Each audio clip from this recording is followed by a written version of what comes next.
حضور نے فرمایا لا یؤمن احدکم حتی یحب لاخیہ ما یحب لنفسہ، تم میں سے کوئی شخص مومن نہیں ہو سکتا جب تک کہ وہ اپنے بھائی کے لیے بھی وہی بات پسند نہ کرے جو اپنے لیے پسند کی۔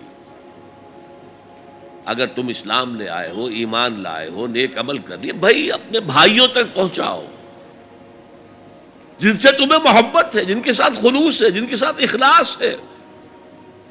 یہ دوسری بنیاد ہے کہ ایمان اور عمل صالح سے تواصی بالحق خود بخود برآمد ہوگا۔ اور ایک تیسری بات ہے حمیت، غیرت۔ میں یہاں آپ کو ایک حدیث سنا رہا ہوں۔ ایک طویل عرصے تک اپنے زمانہ طالب علمی میں یہ حدیث خطبہ جمعہ میں سنتا رہا۔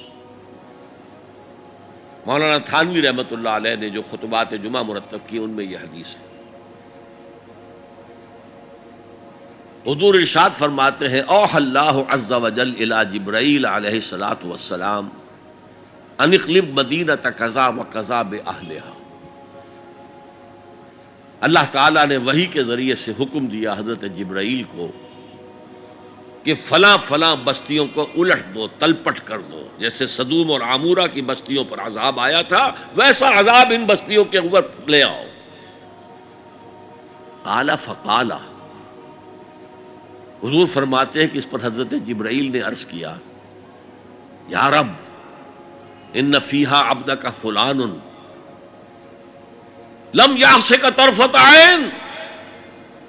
اے اللہ میں اس بستی کو الٹ دوں، اس میں تو تیرا فلاں بندہ بھی ہے جس نے کبھی پلک جھپکنے جتنی دیر بھی کسی گناہ میں بسر نہیں کی۔ اب آپ کسی آدمی کی نیکی کا تصور کیجئے، یہ گواہی دینے والے کوئی کرائے کے گواہ نہیں ہے جو عدالتوں میں پھرتے رہتے ہیں، جو چاہو گواہی دلوا لو، اتنے پیسے چاہیے۔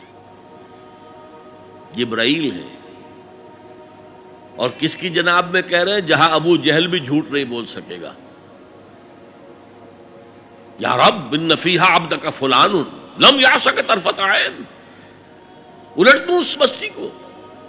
اب جواب سنیے، قال فقال، حضور فرماتے ہیں اس پر اللہ نے فرمایا اقلبھا علیہ وعلیہم، الٹو اس بستی کو، پہلے اس بدبخت پر اور پھر دوسروں پر۔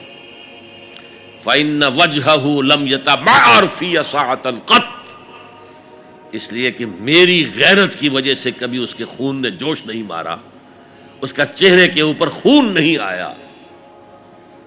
آپ کو کوئی ماں کی گالی دے، اگر تو آپ میں جان ہے تو وہ جانے دیں گے اس کو، اور اگر جان نہیں ہے، آپ اس کا مقابلہ نہیں کر سکتے، تب بھی غصہ آئے گا، کانپیں گے آپ غصے کی وجہ سے، چہرہ آپ کا سرخ ہو جائے گا، یہ تو کم سے کم ہوگا نا۔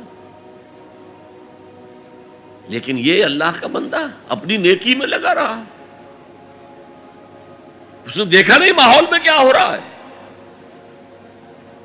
ماحول میں اللہ کی شریعت کی دھجیاں بکھیری جا رہی ہیں،